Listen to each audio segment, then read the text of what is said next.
Hi viewers, welcome to our channel. ప్రస్తుతం మనతో పాటు దామో బాలాజీ గారు సీనియర్ జర్నలిస్ట్ ఉన్నారు. వారితో ఒకసారి మాట్లాడదాం. సార్ నమస్కారం. నమస్తే. సార్, పుష్ప 2 పైన ఎక్స్పెక్టేషన్స్ అయితే చాలా ఉన్నాయి సార్. నిన్న ప్రీ రిలీజ్ ఈవెంట్ కూడా ఏర్పాటు చేస్తారు పాట్నాలో. సో ట్రైలర్ కూడా రిలీజ్ చేస్తారు కదా, మరి ట్రైలర్ ఏ విధంగా ఉంది, మీ రివ్యూ ఏంటి, మరి ట్రైలర్ రెస్పాన్స్ పబ్లిక్ నుంచి ఏ విధంగా ఉంది? యా అల్లు అర్జున్ది పుష్ప 2 ద రైజ్ అనే ట్రైలర్ రిలీజ్ ట్రైలర్ వచ్చింది. సో సినిమా రిలీజ్కి ముందు ఫైనల్ ట్రైలర్ ఇది. సో ఆల్రెడీ ఇంతకుముందు రిలీజ్ చేసిన టీజరు, ట్రైలరు, గ్లిమ్స్ అన్నిటికి కూడా మంచి రెస్పాన్స్ వచ్చింది. ఇదైతే జస్ట్ 16 అవర్స్లో 4 కోట్ల వ్యూస్ వచ్చాయి, దాదాపు 8 లక్షల లైక్స్ వచ్చాయి, 35,000 కామెంట్స్. ఇది ఒక రికార్డు. ఈవెన్ హిందీ ట్రైలర్ కూడా చాలా మంచి రెస్పాన్స్ వచ్చింది. సో ఇప్పుడు అసలు ఈ ట్రైలరు ఎలా ఉంది ఏంటి, అట్లాగే బీహార్లో జరిగిన ట్రైలర్ లాంచ్ ఈవెంట్ ఎట్లా జరిగింది, ఎందుకంటే అల్లు అర్జున్ కెరీర్లో ఫస్ట్ టైం తెలుగు రాష్ట్రాల్లో కాకుండా వేరే చోట చేయడం, అది కూడా నార్త్ ఇండియాలో బీహార్లో.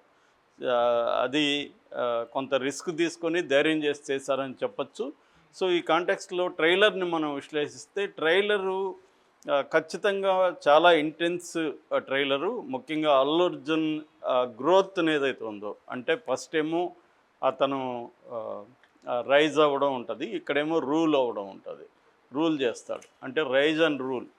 మామూలుగా జనరల్గానే ఈ గ్యాంగ్స్టరు లేదా మాఫియా మూవీలకి ఉండే టెంప్లెట్ అది. అంటే ఒక మామూలు స్థాయి నుంచి ఒక మాఫియా కింగ్ పిన్ వరకు ఎలా ఎదిగారనేదే గాడ్ ఫాదర్ దగ్గర నుంచి అన్ని సినిమాల టెంప్లెట్ అలాగే ఉంటుంది. ఇది కూడా అదే. ఫస్ట్ ఏమో అతను ఎలా రైజ్ అయ్యాడని, సెకండ్ ఏమో ఎలా రూల్ చేశాడని, దానికి తగినట్టే ట్రైలర్ ఉంది. అయితే రూల్ చేయడం అంటే వ్యతిరేకత లేదని చెప్పలేం. సో చాలా వ్యతిరేకత ఉంటుంది రూల్ చేయడంలో కూడా. దీంట్లో ప్రధానంగా ఈ ట్రైలర్లో మనకు కనిపించిన అంశాలు ఏంటంటే ఫ్యామిలీ.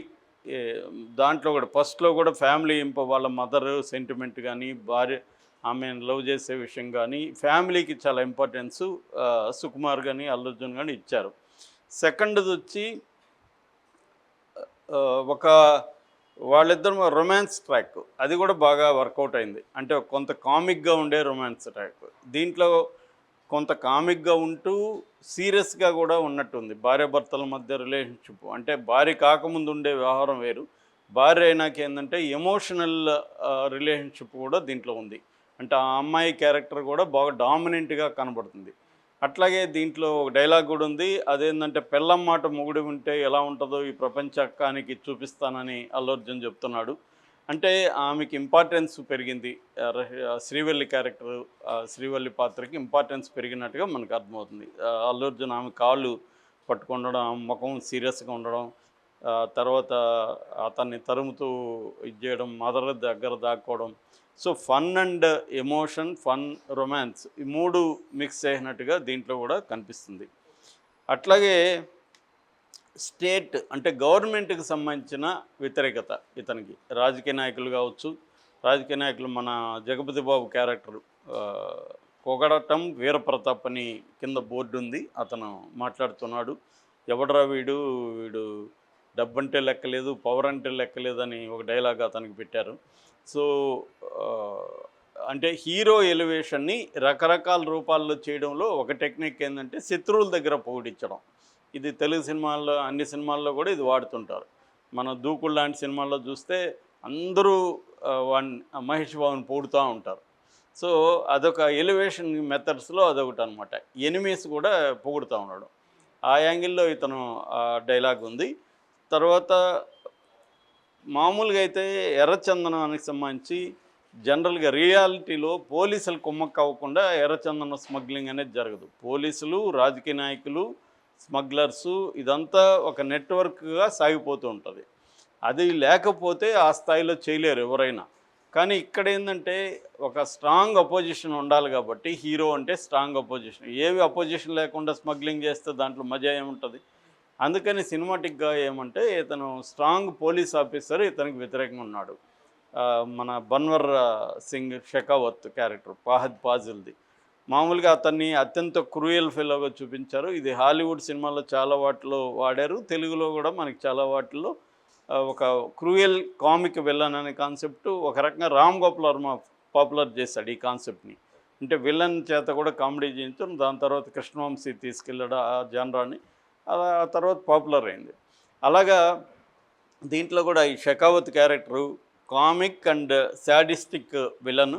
అలాంటి వాడిని ఆ, ఈ అల్లు అర్జున్ పుష్పరాజ్ ఎలా డీల్ చేశాడనేది ఉంది కాబట్టి ఆ క్యారెక్టర్ను కూడా దీంట్లో అక్కడేమో ఇంట్రడ్యూస్ చేసి వదిలేశారు. దీంట్లో ఫుల్ లెంగ్త్ అతని క్యారెక్టర్ మనకు కనబడుతుంది.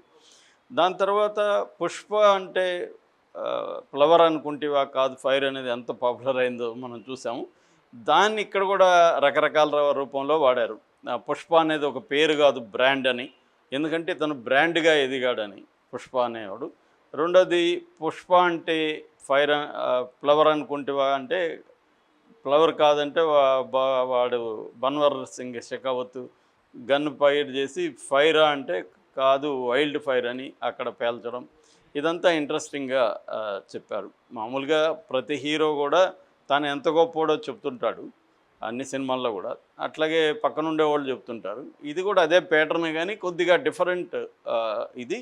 రెండోది ఫస్ట్ సినిమాని గుర్తు చేసే విధంగా అనేక డైలాగ్స్ కావచ్చు అన్ని విషయాలు తీసుకుంటూ వచ్చారు. రెండోది చాలా మెటికులస్గా ఫస్ట్ సినిమాలో రైజ్ మాత్రమే చూపించి సెకండ్ సినిమాలో అతన్ని పెరగడం ఎట్లా పెరిగాడు, రూల్ ఎలా చేస్తున్నాడో చూపించాలి కాబట్టి దానికి తగినట్టుగా డైలాగ్స్ దగ్గర నుంచి అన్ని విషయాల్లో జాగ్రత్త తీసుకున్నట్టుగా ఈ ట్రైలర్ చూస్తే మనకు అర్థమవుతుంది. దాని తర్వాత పుష్ప నేషనల్ అనుకుంటే కాదు ఇంటర్నేషనల్ అనడం. అంటే ఇక్కడ పుష్ప అనేవాడు ఒక చిన్న తిరుపతి ఏరియాలో స్మగ్లర్గా స్టార్ట్ చేసి పాన్ ఇండియా వైపు వెళ్ళాడు. దానికోసమే హిందీ డైలాగ్ కూడా పెట్టారు, నామ్ చోటా హై లేకిన్ సౌండ్ బడా హై అని. అంటే వీడు పేరు చిన్నదే పుష్ప అంటే 2 అక్షరాలు, కానీ వీడు చేసే సౌండ్ పెద్దగానే ఉందని హిందీలో మాట్లాడడం, అక్కడ హిందీలో ఇతను హెలికాప్టర్లో దిగడం, ఇవన్నీ చూస్తే నేషనల్ లెవెల్లో స్మగ్లర్ ఎదిగాడు అనేది ఒకటి. అట్లాగే నేషనల్ అనుకుంటేవా ఇంటర్నేషనల్ అనడం. తర్వాత నాకు రావాల్సింది ఏదైనా నేను 7 కొండలైనా అది 7 సముద్రాలైనా దాటి నేను తెచ్చుకుంటానడం. దాంతో చైనా హార్బర్ అవన్నీ చూపించడం. సో చైనా సీన్లు కూడా దీంట్లో ఎక్కువ ఉన్నాయి. అంటే మామూలుగానే మనకి ఎర్రచందనం చైనాకి జపాన్కి ఇలాగా స్మగ్ల్ అవుతుంటుంది.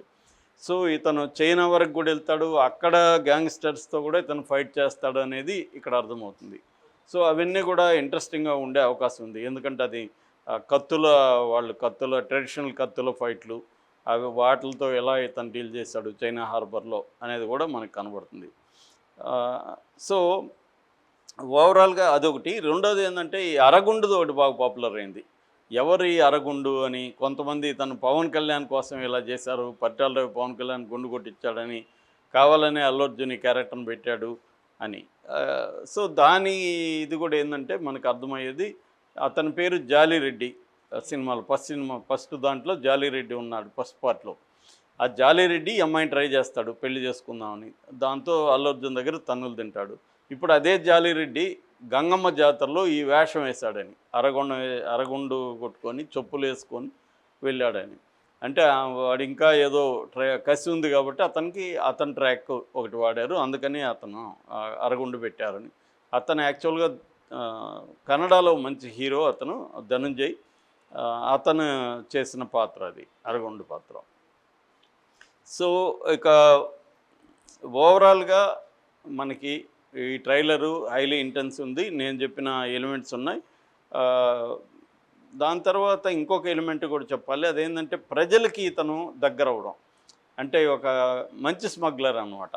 స్మగ్లర్లలో అంటే తనే డబ్బు సంపాదించకుండా ప్రజలను కూడా ఇన్వాల్వ్ చేయడం, ప్రజలకు కూడా హెల్ప్ చేయడం. మనకి ఇదేంటంటే ఏ స్మగ్లర్కైనా ఇలాంటి స్మగ్లర్కి అవసరం ఉంటుంది, ప్రజల మద్దతు అవసరం ఉంటుందన్నమాట.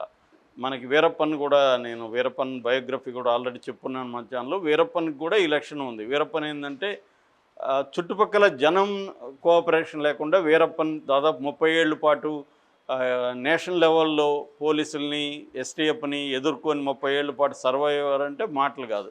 ఈవెన్ మావోయిస్టులే అతని దగ్గర నుంచి మనం నేర్చుకోవాలని ఒక పెద్ద ఆర్టికల్ రాసుకున్నారు అతను చనిపోయినప్పుడు.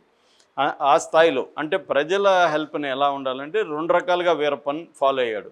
ఒకటేమో ప్రజలకి గుళ్ళు కట్టించడం, వాళ్ళ పెళ్ళిళ్ళకి డబ్బులు ఇవ్వడం, వాళ్ళ ఏదైనా అవసరాలు ఉంటే ఇవ్వడం అదొకటి.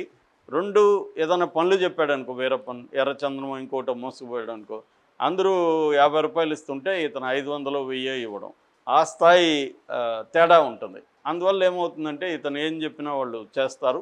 రెండోది వాళ్ళకి నమ్మకం ఉంటుంది. మూడోది ఇతను బెదిరించడం కూడా.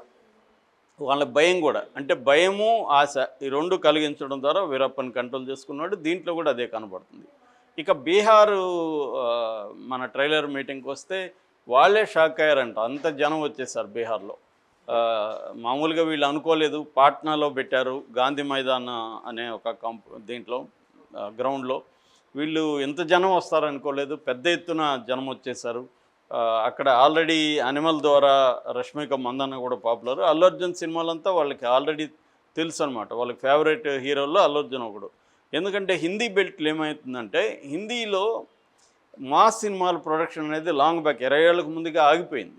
వాళ్ళు అర్బన్ ఓరియంటెడ్ సినిమాలు ఎక్కువ తీస్తున్నారు. మాస్ సినిమాల్లో కూడా తేడా వచ్చేసింది. మన కైండ్ ఆఫ్ మాస్ సినిమాలు వాళ్ళకి లేవు. దాంతో ఏమైందంటే కానీ మాస్ ఉన్నారు వాళ్ళకి. బీహారు, ఉత్తరప్రదేశ్, రాజస్థాను, ఉత్తరాఖండ్ ఈ రాష్ట్రాల్లో విపరీతమైన మాస్ ఉన్నారు. ఈ మాస్కి క్యాటరింగ్ చేసే సినిమాలు ఆగిపోవడంతో అక్కడ భోజ్పురి సినిమా ఎవాల్వ్ అయింది. అందుకని భోజ్పురిలో మన రాఘవేంద్రరావు సినిమాలు ఇవన్నీ కూడా అక్కడ ఇదవడం, మన నగ్మా, రంభా వీళ్ళంతా సూపర్ స్టార్లు అయిపోవడం అక్కడ. ఇవన్నీ ఎందుకు జరిగాయంటే వాళ్ళకి ఆ కైండ్ ఆఫ్ క్యాటరింగ్ లేదు. భోజ్పురికి మామూలుగా లిపి ఉండదు, అది స్పోకన్ లాంగ్వేజ్. బట్ ప్రపంచవ్యాప్తంగా 20 కోట్ల మంది భోజ్పురి మాట్లాడే వాళ్ళు ఉన్నారు. అందుకని భోజ్పురి దీంట్లో ఇది అయింది. ఆ తర్వాత సౌత్ ఇండియన్ సినిమాలు డబ్ చేసి అక్కడ రిలీజ్ చేయడం మొదలుపెట్టారు. అందుకనే మన కొంతమందికి అల్లు అర్జున్కి కావచ్చు, ఇంకొంతమందికి అక్కడ విపరీతమైన మార్కెట్ ఉంది. నేను బాంబేలో ఒక 6-7 ఏళ్ళకు ముందు వెళ్ళినప్పుడు మా ఫ్రెండ్ ఎక్కడికో ఒక చిన్న ఏరియాకి తీసుకెళ్తే అక్కడ లోపల ఇండ్లు ఉంటే ఆ ఇండ్లల్లో 3 చిన్న థియేటర్లు, అంటే 10 మంది 20 మంది పట్టేవి రూముల్లో స్క్రీన్లు పెట్టి వేస్తున్నారు.